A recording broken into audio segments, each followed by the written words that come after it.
신명기 사실 이제 주일날 예배 드리러 오시는 여러분에게 말씀을 준비하는 설교자로서는 어떻게 하면 여러분이 안 좋으시고 하나님의 말씀을 재밌고 은혜롭게 들을 수 있을까, 이것을 늘 고민하는데, 사실 신명기를 설교하면서 이 과거에 가나안 공동체에게 주셨던 이 말씀을 오늘날 여러분한테 어떻게 설교를 해야 될까 고민이 참 많습니다.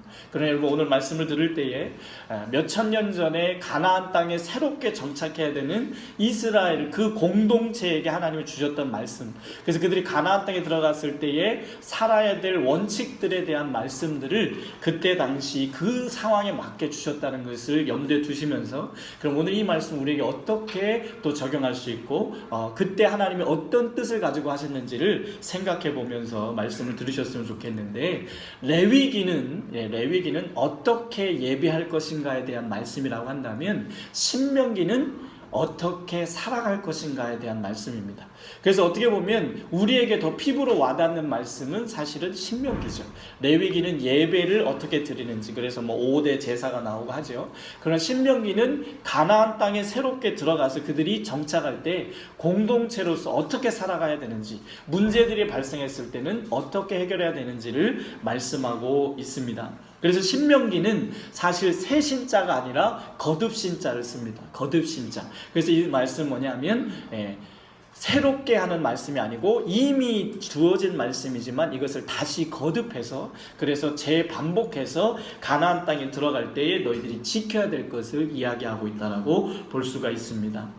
그래서 여러분, 공동체로 생활하면서 이들이 앞으로 벌어질 일, 아직 벌어지지도 않았지만 앞으로 그 가나안 땅에 들어갔을 때 생길 일들에 대해서 미리 하나님께서 모세를 통해서 말씀하시는데, 우리도 이제 오늘날 이렇게 한 식구가 되어져서 같이 예배를 드리고 있는데요, 우리도 공동체이죠. 그래서 저도 한 가지 생각했습니다. 어떤 분들의 이야기를 듣는 가운데 우리 교회에 좋은 특징들이 여러 개 있지만 그 중에 한 가지 조금 마음에 어려운 부분이 있다 하셨는데, 그게 뭐냐니까 성경을 안 갖고 다닌다. 다들 스마트폰에 있는 성경을 쓰더라. 저부터도 이 아이패드에 성경 찬송 설교가 다 제가 제작해서 있기 때문에 저도 이것만 들고 다니는데, 근데 그분의 이야기를 들어보니까 그럴 수 있겠다. 와서 예배를 드리는데 스마트폰 꺼내놓고 성경 읽자 하니까 그거 찾는 모습이 결코 은혜롭지는 않을 수 있겠구나. 여러분, 우리 교회에 여러 가지 혁신적인 것들이 있습니다. 다른 교회에 없는 다른 것들이 있는데, 그 중에서 저는 지킬 것은 지킬 겁니다. 설명하고 그래도 이것은 우리 교회에서 이런 특징이 있고 이렇게 하는 것입니다. 그런데 성경을 사용하는 부분에 있어서는 나름대로 또 제가 생각해 보니까 일리가 있는 것 같아요. 스마트폰 꺼내서 보는 것을 보면서 은혜를 못 받을 수도 있겠다. 그래서 여러분, 저도 성경을 새로 구입했습니다. 저부터 새로 구입해서, 왜냐하면 여러분, 우리 고린도전서 8장 12절 13절에 보니까 이같이 너희가 형제에게 죄를 지어 그 약한 양심을 상하게 하는 것이 곧 그리스도에게 죄를 짓는 것이니라. 그러므로 만일 음식이 내 형제를 실족케 한다면 나는 영원히 고기를 먹지 아니하여 내 형제를 실족하지 않게 하리라. 우리 교회가 다른 교회와 다른 점들 중에 혁신적이고 개혁적인 것들은 저는 지켜나갈 겁니다. 그러나 성경을 갖고 다니고 안 갖고 다니고 문제는, 이건 혁신의 문제는 아닌 것 같아요. 편리의 문제. 그래서 사실 스마트폰에 있는 성경을 쓰는 건 편리함입니다. 그러나 그것 때문에 시험에 드는 사람이 있다면 굳이 할 필요가 없다. 여러분, 쓰시긴 쓰시는데 스마트폰 쓰시고 저도 아이패드 계속 쓸 겁니다. 하지만 또 시험에 드는 사람이 있다면, 은혜가 될 수만 있다면 성경을 사용하는 것이 좋겠다. 그래서 저도 힘들지만 성경을 또 들고 다니려고 합니다. 그래서 우리 임직자분들, 특별히 임직자들과 셀리더분들은 많은 성도들이 지켜보고 있습니다. 그래서 여러분들이 성경을 피라고 했는데 핸드폰 피면 이게 성경 피는 것 같지 않 보여요. 저처럼 아이패드 정도 되면 그래도 좀 크니까 성경처럼 보이는데, 핸드폰 조그만 걸 피면 이게 게임하는 것처럼 보이는. 그래서 예배 시간에 이렇게 봤는데 장로님이 게임하고 있네, 이렇게 보일 수 있다, 이런 이야기죠. 그래서 여러분, 연약한 자들, 우리보다 믿음이 또 연약하거나 혹시 새로 오신 분들이 시험 될 수 있기 때문에 저처럼 여러분 성경을 다시 가지고 다니시기를 바랍니다. 아멘. 이게 공동체가 앞으로 우리 공동체가 늘어나면 늘어날수록 하나씩 또 개선해야 될 부분들이에요. 만약에 성경 안 갖고 오시면 교회에서 10권을 준비해놨습니다. 저 뒤에. 그러니까 우리 임직자들은 꼭 성경책을 갖다가 펴놓으시고, 오늘부터, 저도 그동안 안 그랬으니까 오늘 이 시간부터 저와 우리 임직자들과 셀리더들은 반드시 성경을 들고 다니시고. 아멘이십니까? 네. 몇 분 셀리더가 대답 안 하셨어요. 예, 성경을 들고 다니시고, 그리고 기왕이면 예배 때는 성경을 찾아서 피는 수고로움을, 우리가 그 수고로움을 할 때에 다른 분들이 오히려 은혜를 받을 줄로 믿습니다. 예, 그리고 이처럼 공동체라고 하는 것은 몇몇이 안 모여 있을 때, 몇몇 사람이 있을 때 사실 별 문제가 안 돼요. 이래도 좋고 저래도 좋고. 그런데 이제 사람이 많아지면 다양한 사람, 각양각색의 사람들이 모이거든요. 그러면 정말 이런 생각 갖고 있는 사람, 또 저런 생각 갖고 있는 사람들이 모이기 때문에 우리가 공동체로 모이게 됐을 때는 공동체의 원칙들이 필요하고 그것들을 지키는 것이 서로를 위해서 좋더라라고 하는 거죠. 오늘 신명기도 그런 겁니다. 오늘 25장에도 보면 5가지의 원칙에 대해서 얘기합니다. 지난 24장에서 몇 가지 얘기했는지 혹시 기억하시는 분? 24장에서 몇 가지 얘기했는지 혹시 기억나시는 분 계신가요? 몇 가지 얘기했는지 기억나시나요? 네, 그렇죠. 24장에는 10가지였어요. 근데 25장에는 몇 가지? 네, 5가지를 이야기하고 있습니다. 그러니까 모세가요, 잔소리하듯이 앞으로 일어날 일들에 대해서, 이런 일이 일어나면 이렇게 하라고 이야기를 합니다. 여러분 혹시 좀 더우신가요? 안 더우세요? 네, 좀 더우시면 에어컨을 틀어줘 볼 것 같고요. 자, 그러면 오늘 25장에는 5가지의 원칙에 대해서 이야기를 하고 있는데, 첫 번째는 1절에 3절에 보니까 재판할 때라고 되어 있습니다. 재판할 때. 여러분 재판할 때는 어떻게 재판해야 될까요? 그렇죠. 근데 왜 공정한 재판이 안 될까요? 왜 공정한 재판이 안 될까요? 첫째, 우리나라는 정 때문에 안 됩니다. 나랑 조금이라도 아는 사람이 지금 여기 앉아 있으면 팔이 안으로 굽어서 공정하게 해야 되는데 자꾸 이렇게 안쪽으로, 그죠? 그래서 공정하지 못하고 자꾸 편견을 갖게 된다는 거죠. 그리고 또 한 가지는 뇌물이 들어오는, 뇌물이, 재판장한테 뇌물이 들어오면 받아 먹었으니까 값을 해야 되잖아요. 그러다 보니까 부정하게 되더라는 거죠. 오늘 신명기 25장 1절에 3절에는 공정하게, 죄가 있으면 있다고 하고 없으면 없다고 해라, 이렇게 이야기하고 있습니다.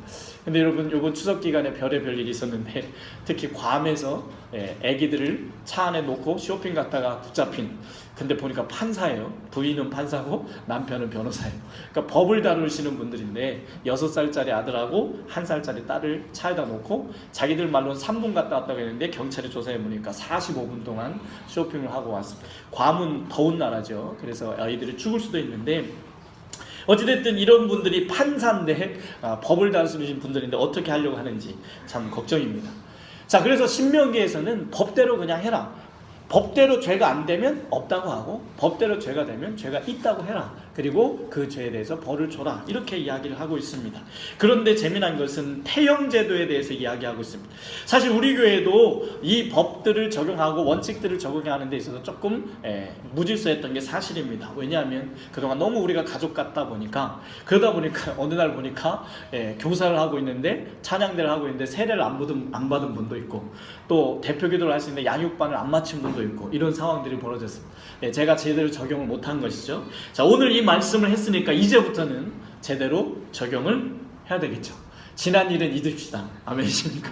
지난 일은 잊으시고 오늘부터는 이제 우리 전우사님이나 또 우리 각 부서에서도 교사를 세우거나 할 때에 능력이 아니라 일단은 교회 원칙이 있잖아요. 세례교인 이상이어야 하고, 그렇죠? 그리고 교회에서 어떤 우리 교회에서 일을 할 땐 양육반을 수료해야 된다, 아니면 양육반을 수료하고 있어야 된다 라고 하는 원칙들을 우리가 지켜가야 될 것 같습니다. 그래서 앞으로는 그런 원칙들을, 그 원칙에 제일 적용되는 게 우리 박광현 집사님 등록하셨는데 안수 집사님이시라고 하더라고요. 근데 양육반을 하실 때까지 대표기도에 이제 못 들어오시고 오늘부터 그것이 적용이 돼서, 그동안 적용이 안 됐던 것을 사과를 드리고 오늘부터는 우리가 법과 원칙들을 좀 지켜나가야 되겠다. 사실 법과 원칙은 좀 불편한 것이 있습니다. 왜냐하면 그냥 다 원칙대로 해야 되니까. 하지만 그것을 지켜갈 때에 문제가 없더라, 그러면 이제 잘못된 법이나 고쳐야 될 것들을 또 수정해 가면서 우리가 그걸 지켜가면 되겠는데, 오늘 본문에 보니까 태형제도에 대해서 이야기합니다. 죄가 있어서 때려야 될 때는 3절에 보니까 40대를 넘으면 그것이 경히 여기는 것이 된다, 사람을. 그래서 때리는 죄를 범할 때, 태형을 할 때는 40대까지만 때리고 40대를 넘으면 안 된다, 이렇게 되어 있습니다. 그래서 여러분 고린도후서 11장 24절의 말씀을 보면 우리 다 같이 한번 읽어보시겠습니다. 시작. 사도 바울도 자신이 당한 고난을 얘기할 때 40대에서 한 대를 감한 매를 5번 맞았다. 그러면 몇 대를 맞은 거예요? 49대씩 5번이니까 195? 아? 넘을 것 같은데? 네. 네, 수학은 잘하시는데 산수가 안 되네요. 어쨌든 네, 그렇게 많이 맞았어요. 그렇게 많이 맞았는데, 근데 바울도 얘기하는 게 뭐예요? 40에서 하나 감한매를. 그럼 왜 49대만 때렸을까요? 이게 때리는 사람이 카운트를 잘못해가지고 41대를 때리면 내가 40대를 다시 맞아야 돼. 그러니까 때리는 사람이 자기가 안 맞기 위해서 카운터를 실수할까봐 39대만 때리는 거예요. 예. 그렇게를 5번을 맞았다, 이렇게 말하는 거죠. 그럼 왜 이런 법을 하나님께서 정했을까요? 사람이 사형에 해당되는 죄가 아닐 때에는 그 사람을 징벌하되 인격과 생명을 경히 여기지 말라라고 하는 것입니다. 벌은 주되 사형에 해당되면 사형을 시켜야 되지만 사형에 해당되지 않다고 한다면 벌을 주되 인격과 생명을 경히 여기지 말라고 말씀하고 있는 것이죠. 두 번째 원칙은 4절 말씀, 4절 말씀에 보니까 곡식 떠는 소에게 망을 씌우지 말지니라, 이렇게 되어 있습니다. 여러분, 곡식 떠는 소는 뭐예요? 일을 시켰다는 거죠. 일을 시킨 소에게 망을 씌워서 못 먹게 하지 마라. 근데 여러분, 소에게 왜 망을 씌울까요? 일할 때는 망을 씌우죠. 왜냐면 일하다 말고 자꾸 풀 먹으려고 하니까. 그러나 일을 했다고 한다면 먹을 수 있도록 해주라는 것이죠. 여러분, 24장에도 그런 말씀이 있었죠. 24장 14절에 15절 우리 다 같이 한번 읽어보겠습니다. 시작.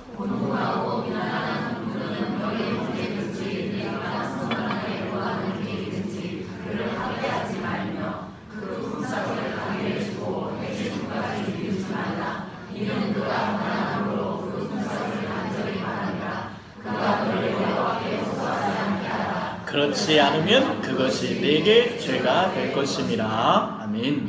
24장에서는 사람의 임금 체불에 대해서 이야기하고 있습니다. 사람이 일했을 때는 그 임금을 해지기까지 반드시 줘라. 그래서 임금을 체불하지 말라. 여러분, 요즘 알바생들 임금 체불 문제가 심각하고 또 명절 때만 되면 항상 뉴스에 체불 임금에 대한 이야기들이 나오죠. 근데 성경은 체불 임금을 뭐라고 말하고 있냐니까 죄라고 이야기하고 있습니다. 죄.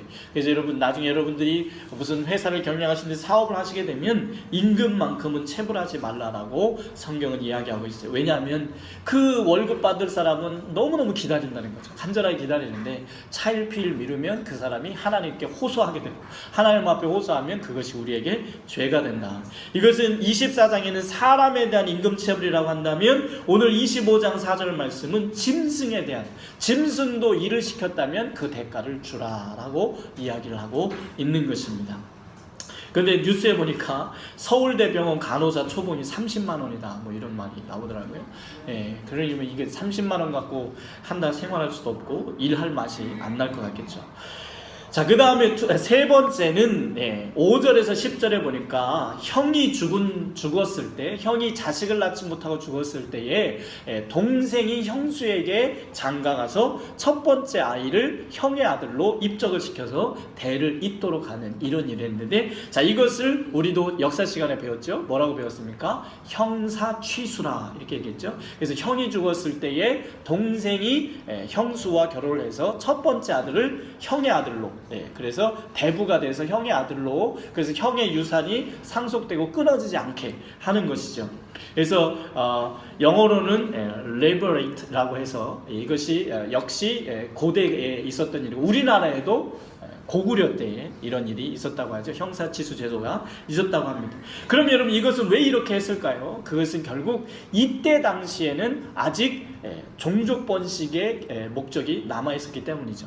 그래서 형님이 만약에 아들을 낳지 못하고 죽게 되면 그 형의 대가 끊어져 버려요. 족보가 없어져 버리죠. 그래서 그것을 잇도록 하기 위해서 이런 법칙들을 만들었다라고 하는 것입니다. 우리 창세기에도 나옵니다. 창세기 38장 6절에서 8절에 보니까 유다가 장자 엘을 위하여 아내를 데려오니 그의 이름은 다말이더라. 유다의 장자 엘이 여호와 보시기에 악함으로 여호와께서 그를 죽이신지라. 유다가 오난에게 이르되 내 형수에게로 들어가서 남편의 아우된 본분을 행하여 내 형을 위하여 씨가 있게 하라. 결국 창세기에서도 유다의 아들 엘이 자녀 없이 죽게 되니까 동생한테, 형수한테 들어가라 했어. 근데 그 동생이 들어가도 또 동생이 들어가서 첫째 아들이 자기 아들이 안 될 걸 알고 형수하고 동침하는 걸 싫어했어요. 그래서 하나님이 그것을 보시고 그것을 악하게 여기시고 그 동생도 죽입니다. 여러분, 왜 악하게 여기셨을까요?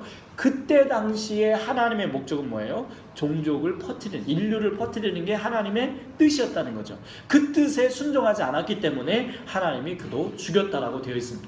그 다음에 보아스도 역시 룻기서에 보면 나오는데, 룻기서에 보면 이제 룻이라고 하는 모압 여자가 시어머니를 나오미를 쫓아서 돌아오지요. 그러나 다 과부가 돼서 돌아왔습니다. 자, 그때에 이 두 과부가 이제 첫째 며느리는 돌아갔고 먹고 살 일이 없었지요. 그때에 나오미가 누구한테 보내냐면 친족한테 보내는데, 그 친족이 누구냐면 보아스라고 하는 사람. 그래서 성경에는 레위기에 보면 친족, 근족에 가까운 친척의 기업을 무르는 제도가 있습니다.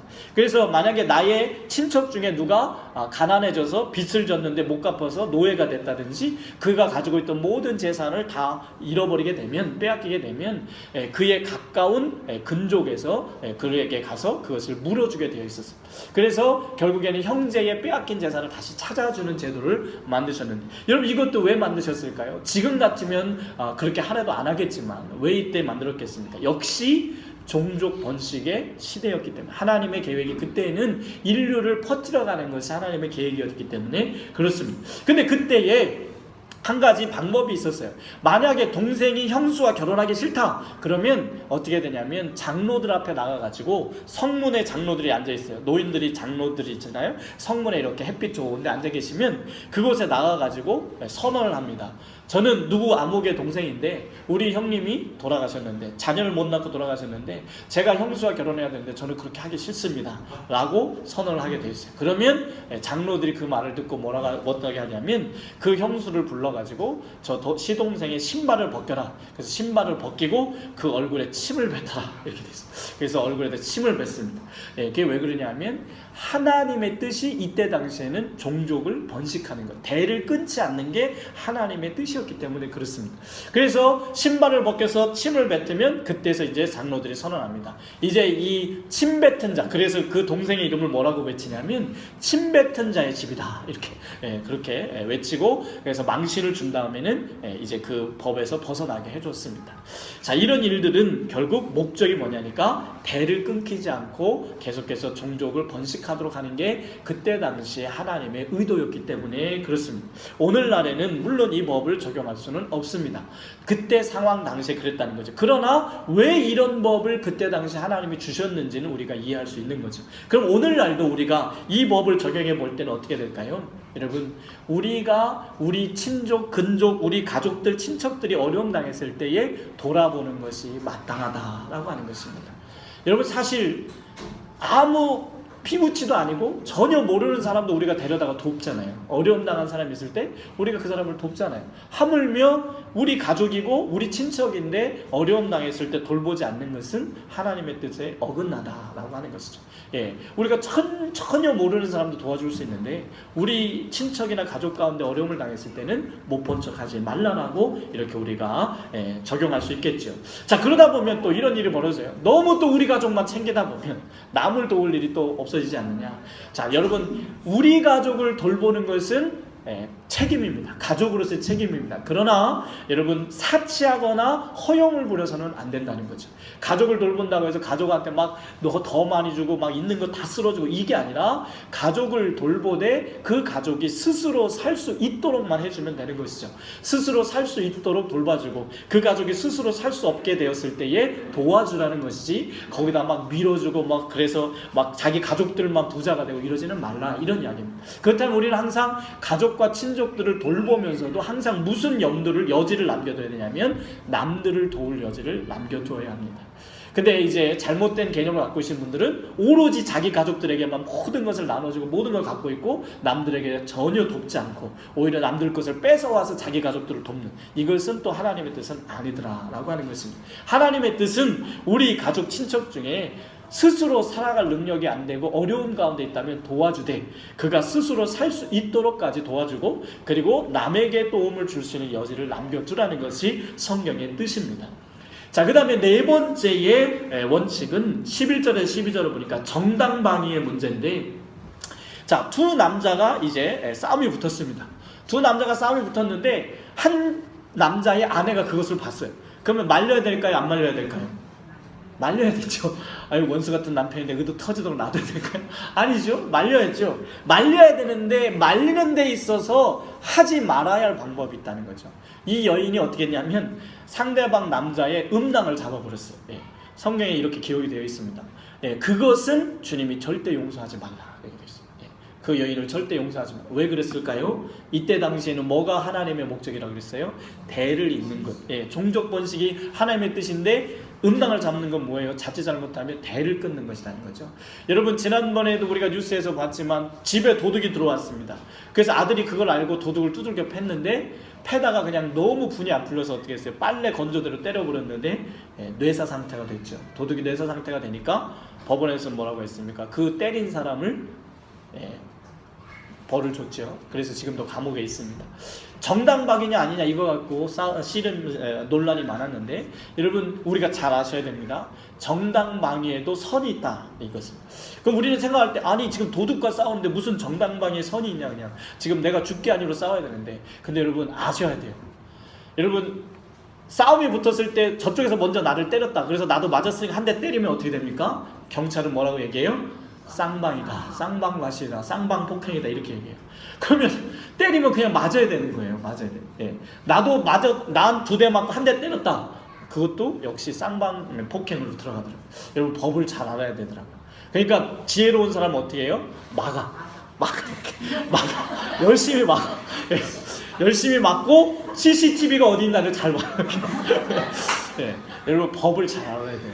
법을 모르면 처음에 내가 맞았는데 내 힘이 더 세서 더 많이 때려버리면 내가 오히려 돈을 물어줘야 되는 이런 일이 벌어져요.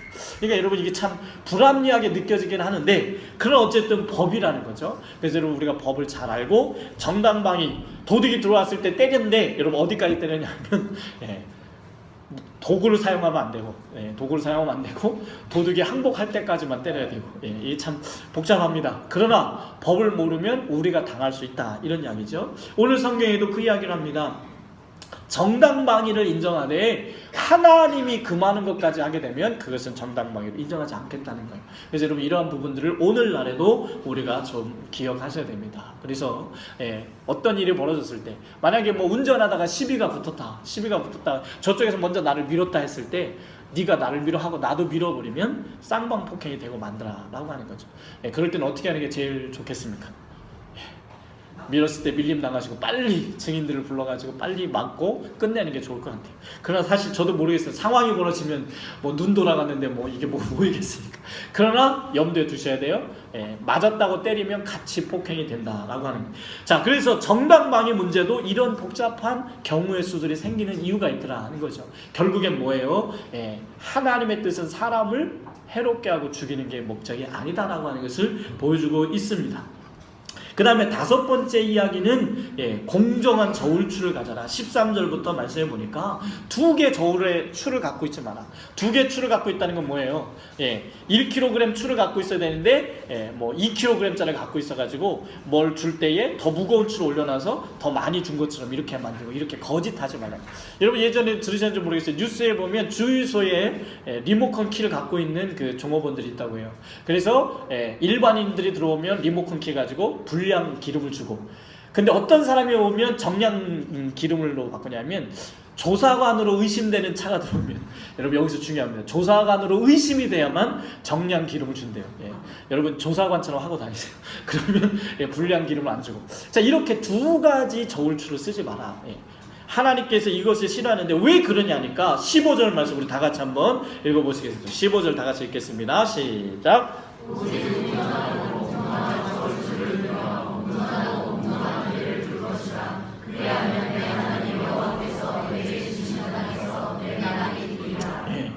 여러분 그까짓 거 속이면 아무도 모르게 눈 깜짝할 사이 될 수 있는데, 중요한 건 뭐예요? 하나님이 보고 계시다라고 이야기를 하고 있습니다.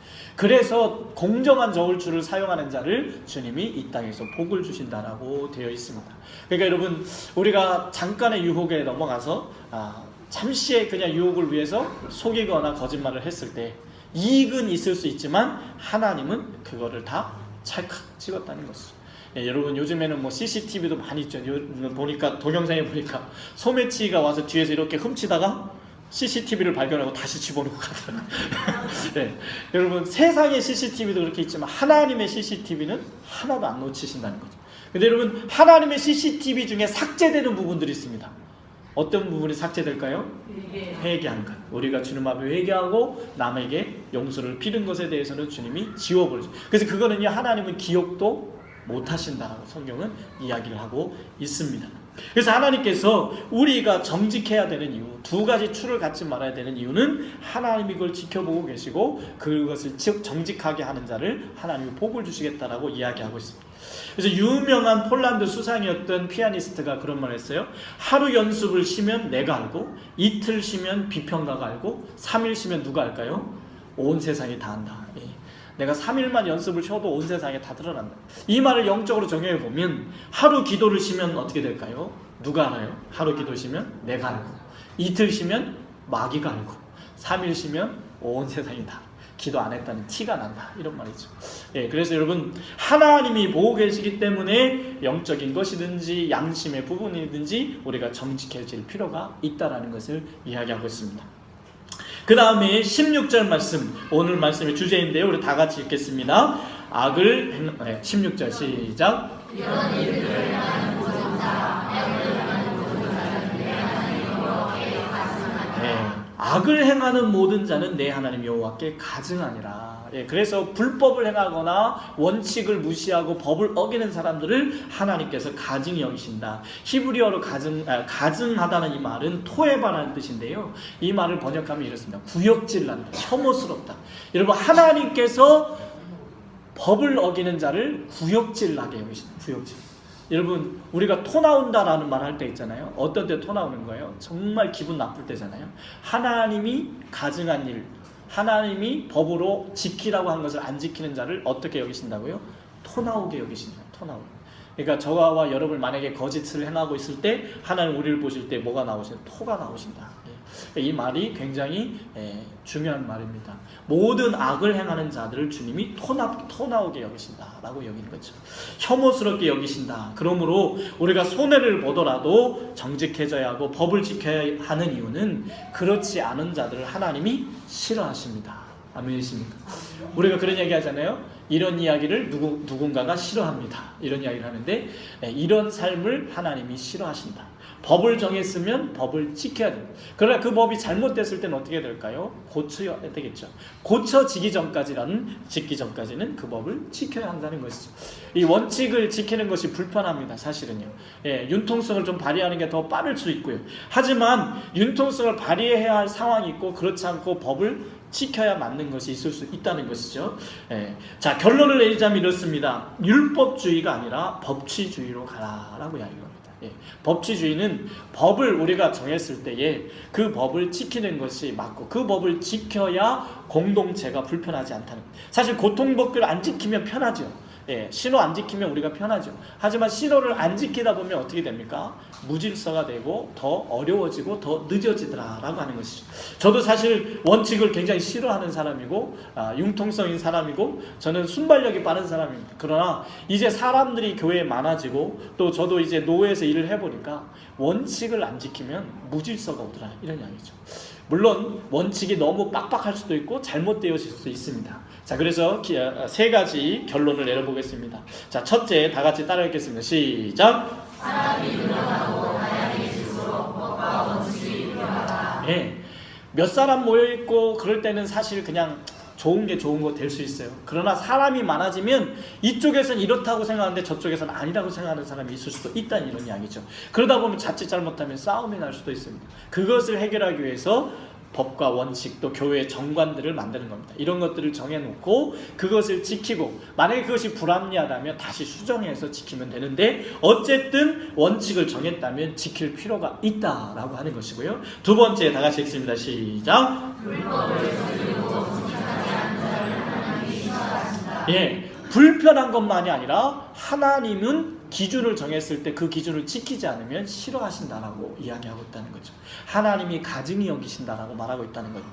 자, 예수님도 보세요. 불법에 대해서 싸우셨습니다.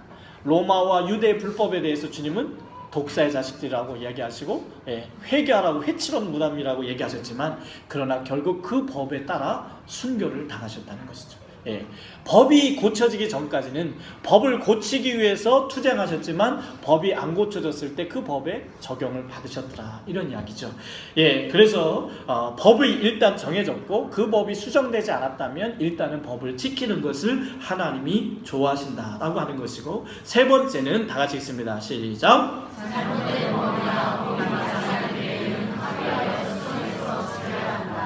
이제 이게 문제죠. 원칙을 정했는데 너무 오래된 원칙이거나 아니면 지금 상황과 맞지 않거나 너무 잘못되어 있다, 이랬을 때 어떻게 하냐면 합의를 하거나 아니면 어떤 권한 있는 단체들 있죠. 당회나 뭐 재직회나 이런 단체들을 통해서 법을 수정해서 수정한 법을 지키도록, 그러나 수정할 때까지는 그 법이 존재하니까 그 법을 지켜야 된다는 것을 말하고 있습니다. 아까도 얘기했지만 이전까지는 우리가 잊어버리십시다. 오늘 이후부터는 여러분 저처럼 다 같이 성경을 갖고 다니시고 이제 세례와 양육반이 우리 교회의 기본 원칙이 되는 것이고, 이러한 것들을 우리가 지켜나갈 때에 나중에 우리 교회가 더 많이 부흥해서 분립개척하고 할 때에도 혼란이 없고 더 잘 될 줄로 믿습니다. 말씀을 맺기 전에 한 가지만 더 제안을 하려고 합니다. 공동체 원칙 가운데 지금 토요일마다 교회 청소를 하고 있습니다. 근데 보니까 토요일 5시에 기본적으로 고정적으로 나오시는 분들이 있어요. 보니까 한 3-4분 정도가 고정적으로 나오고 있습니다. 그래서 제가 제안하고 싶은 건 우리 교회 지금 남전도에 제1, 제2 여전도에 청소년부, 청년부, 어린이부가 있는데 사실 어린이부를 뺄까 했다가 어린이 때도 교회를 좀 사랑하는 방법을 좀 했으면 좋겠다라는 생각이 듭니다. 또 한 가지는 청년들 중에 청년부 교사가 있고 어린이부 교사가 있는데 이런 부분은 서로 상의를 해서 조금 빼더라도 제가 볼 때 6개 단체가 되거든요. 6개 기관이 되니까 여러분이 안 나와도 고정적으로 토요일 5시에 나와서 청소하는 분이 3-4분이 계십니다.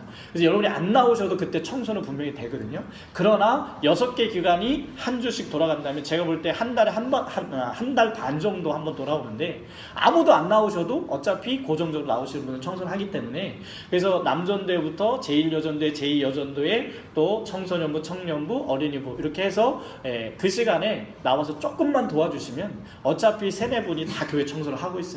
근데 여러분들이 그 날에 정해진 때에 한두 분이라도 나오셔가지고 도움이 되시면 교회가 훨씬 은혜롭고 깨끗해지고 또 쾌적하고 또 함께 우리가 하는 공동체가 아름다울 줄 믿습니다. 아멘이십니까? 그래서 이제 다음 주부터 제가 우리 장로님들과 상의해서 순번을 한번 정해보겠습니다. 여러분이 안 나오셔도 늘 고정적으로 청소하는 분들이 계세요.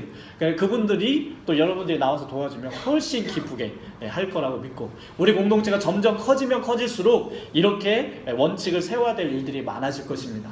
여러분 그럴 때마다 우리가 공동체를 사랑하는 마음으로 함께 원칙을 정하고 같이 동참해 주시면 더 행복하고 아름다운 공동체가 될 줄로 믿습니다. 괜찮습니까? 네, 그렇죠? 자 이제 오늘부터 우리 임직자들과 셀리더들은 저처럼 성경을 가지고 다니시고, 그리고 다음 주부터는 우리가 교회 청소 토요일 날 교회 청소 고정적으로 하시는 분들이 계시기 때문에 그분들 외에 이제 순서가 정해지면 같이 오셔서 시간이 되시는 분, 안 될 때는 어쩔 수 없고요. 사정과 시간이 되실 때에 나와서 도와주신다면 훨씬 더 아름다운 교회가 되리라고 믿습니다.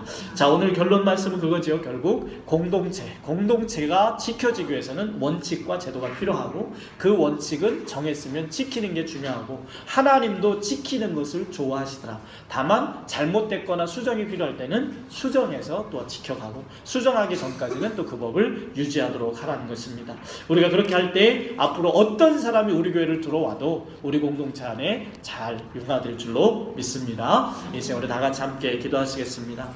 함께 기도할 때에 사람이 점점 많아지면서 문제가 생길 수밖에 없습니다. 그것은 우리 교회가 잘못됐기 때문이 아니라 우리 공동체가 이제 성장하기 때문이라고 믿습니다. 성장하기 위해서 잘된 제도를 갖고 있어야 합니다. 그리고 그 제도를 우리가 지킬 줄 알아야 될 줄 믿습니다. 이제 기도할 때 하나님 교회의 법을 우리가 지킴으로 아름다운 공동체가 되게 해달라고